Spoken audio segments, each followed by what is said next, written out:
نحمده ونصلي على رسوله الكريم اما بعد فاعوذ بالله من الشيطان الرجيم بسم الله الرحمن الرحيم وأنتم عاكفون في المساجد صدق الله العظيم. عن عائشة رضي الله تعالى عنها قالت إن النبي صلى الله عليه وسلم كان يعتكف العشر الأواخر من رمضان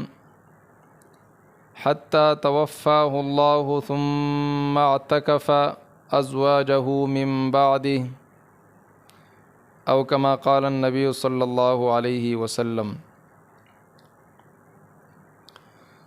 رمضان المبارک کا مہینہ جاری ہے.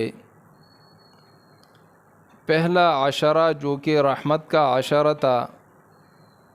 اختتام پذیر ہو چکا تھا، اور اس کے بعد دوسرا عشرہ جو کہ مغفرت کا تھا اب اس کا اختتام ہونے والا ہے، اور ایک تیسرا عشرہ شروع ہونے والا ہے کہ جس میں جناب نبی کریم صلی اللہ علیہ وسلم کچھ خاص اعمال کرتے تھے، اور ان اعمال اور عبادات میں اعتکاف بھی شامل ہے. چونکہ یہ جو آخری عشرہ ہے اس میں لیلۃ القدر کی رات بھی متوقع ہے. جناب نبی کریم صلی اللہ علیہ وسلم نے فرمایا کہ اگر آپ لیلۃ القدر کو پانا چاہتے ہو، اس کو تلاش کرنا چاہتے ہو، تو اس کو رمضان المبارک کے آخری عشرے کے طاق راتوں میں تلاش کرو. تو اس مہینے میں جناب نبی کریم صلی اللہ علیہ وسلم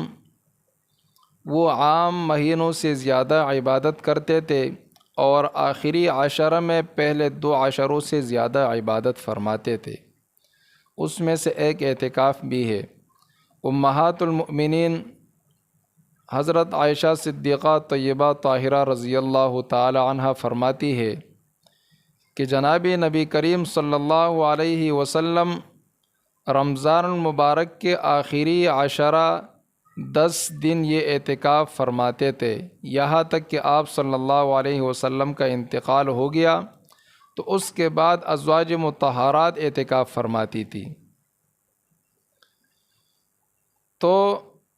مردوں کا اعتکاف چونکہ مسجد میں ہے، اور اس قرآن مجید کی صریح آیت ہے وَأَنْتُمْ عَاكِفُونَ فِي الْمَسَاجِدِ، تو اسی وجہ سے بعض فقہاء نے یہ کہا ہے کہ عورت کے لیے اعتکاف گھر میں جائز نہیں ہے، چونکہ قرآن مجید میں جو آیات ہے اعتکاف کے متعلق اس میں مسجد کا تذکرہ ہے، دوسرا کوئی گھر کا تذکرہ اس میں موجود نہیں. لیکن امام ابو حنیفہ رحمۃ اللہ علیہ کے نزدیک،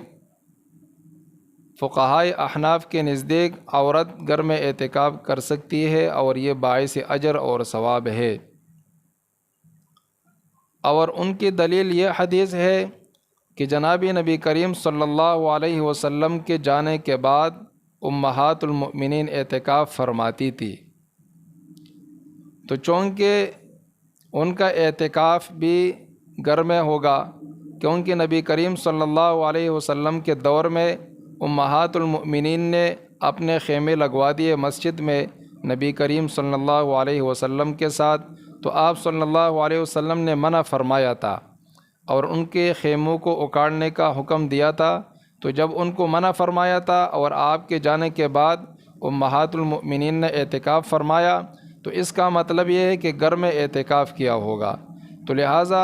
احناف کے نزدیک، فقہاء احناف جتنے ہیں ان کے نزدیک عورت کا اعتکاف گھر میں جائز ہے، گھر میں اعتکاف کر سکتی ہے. اب اعتکاف کرنے والے شخص کے لیے جو کہ مسجد میں بیٹھا ہو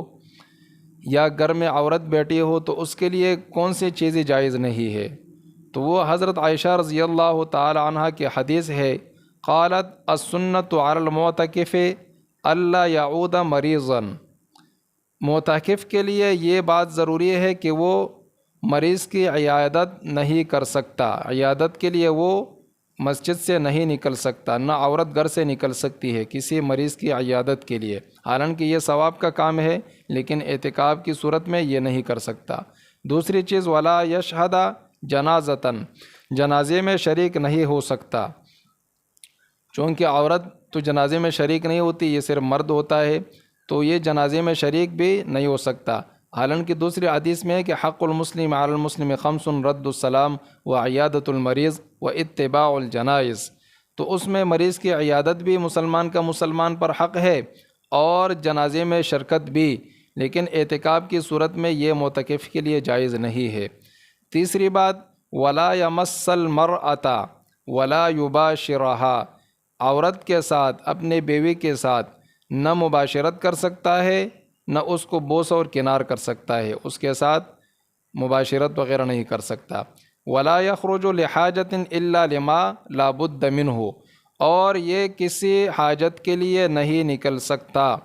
جیسے تجارت وغیرہ کے لیے یا کسی مشورے کے لیے، جرگے وغیرہ عام جو چیزیں ہوتی ہیں اس کے لیے یہ نہیں نکل سکتا مسجد سے، الا لحاجۃ لا بد منہ، مگر اس حاجت کے لیے جو بہت ضروری ہو، اس کے بغیر کوئی چارہ نہ ہو، جیسے قضاء حاجت ہے،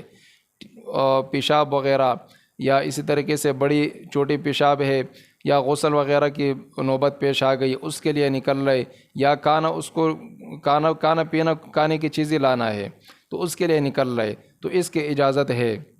ولا اعتکاف الا بالصوم، اور فرمایا کہ اعتکاف یہ رمضان کا جو اعتکاف ہے، سنت اعتکاف وہ روزے کی حالت میں ہے، روزے کے علاوہ اعتکاف نہیں ہے، سنت اعتکاف روزے کے علاوہ نہیں ہو سکتا۔ ولا اعتکاف الا فی مسجد جامع، اور اعتکاف وہ مسجد میں ہوگا اعتکاف، تو یہ مرد کے لیے، عورت گھر میں اعتکاف کر سکتی ہے۔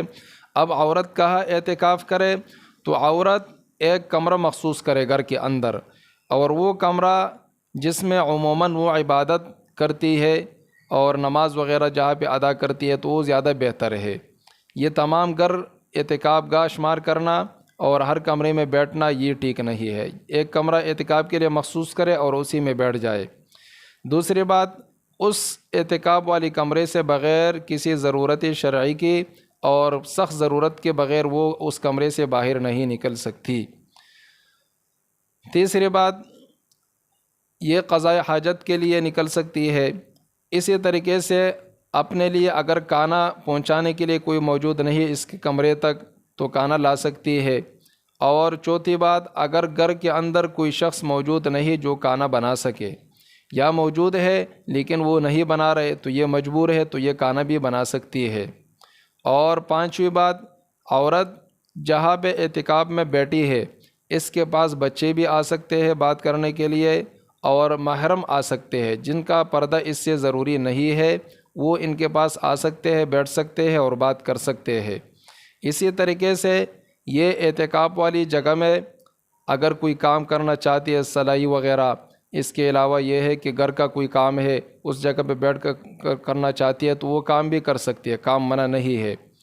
اور اس کے علاوہ کوئی ضروری باتیں ہیں گھر والوں سے وہ بات کر سکتی ہے، اگر چھوٹا بچہ ہے اس کو دودھ پلانا ہے تو دودھ بھی پلا سکتی ہے، بچوں کو کھانا کھلا سکتی ہے۔ تو یہ بہت ساری چیزیں ایسے ہیں جو معتکف کے لیے ضروری ہے، بغیر کسی حاجت کے اپنی جگہ سے باہر نہیں جائے، اور گھر سے باہر نکلنا تو جائز ہے نہیں، لیکن گھر کے اندر اگر کسی ضرورت سے یہ نکل رہی ہے تو یہ اس کے لیے جائز ہے اور وہ نکل سکتی ہے۔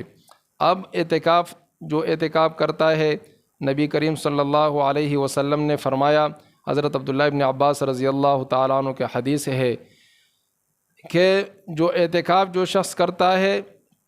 تو اللہ تبارک و تعالیٰ اس کو گناہوں کو معاف کر دیتا ہے، کیونکہ جو معتکف ہے وہ مقید ہو جاتا ہے اور وہ بہت سارے گناہوں سے بچا رہتا ہے، لیکن یہ بہت سارے جو ثواب کا کام ہے اس میں بھی نہیں جا سکتا۔ تو نبی کریم صلی اللہ علیہ وسلم نے فرمایا کہ جو دوسری نیکیاں ہے، مثال کے طور پر جنازے میں جانا ہے، عیادت کرنا ہے، مریض کی عیادت ہے، تو اسی طریقے سے جو بہت سارے نیکیاں ہے تو اس میں ان کا حصہ ہوگا، کیونکہ یہ جو بیٹھا ہوا ہے تو عذر شرعی کی وجہ سے اور اعتکاف کی وجہ سے یہ ان اعمال سے رک گیا، تو اللہ تبارک و تعالیٰ ان اعمال کا اس کو باقاعدہ اجر دیں گے۔ تو اللہ تبارک و تعالیٰ سے دعا ہے کہ اللہ تبارک و تعالیٰ ہم سب کو یہ رمضان المبارک کے آخری عشرہ میں اعتکاف کرنے کے توفیق عطا فرمائے، اور جناب نبی کریم صلی اللہ علیہ وسلم کے نقش قدم پر چلنے کے توفیق عطا فرمائے۔ تو اعتکاف کے بہت سارے فضائل ہیں، اور اس کا اندازہ اس بات سے بھی لگایا جا سکتا ہے کہ جناب نبی کریم صلی اللہ علیہ وسلم رمضان کے مہینے میں ہر رمضان میں اعتکاف فرماتے تھے، اور جس رمضان کے بعد آپ صلی اللہ علیہ وسلم کے انتقال ہوا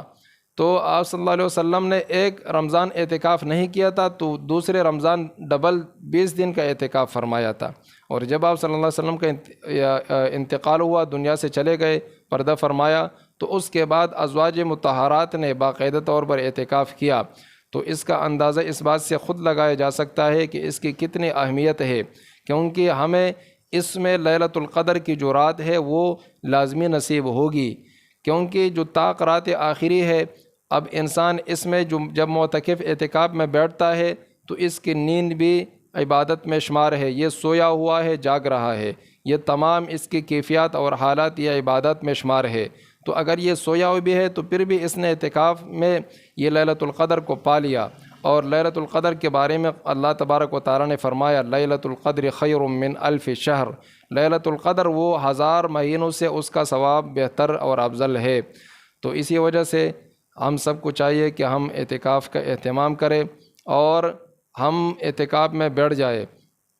تو اللہ تبارک و تعالیٰ ہمیں انعامات سے نوازیں گے۔ اللہ تبارک و تعالیٰ سے دعا ہے کہ اللہ تبارک و تعالیٰ ہم سب کو عمل کرنے کی توفیق عطا فرمائے۔ وآخر دعوانا ان الحمد للہ رب العالمین۔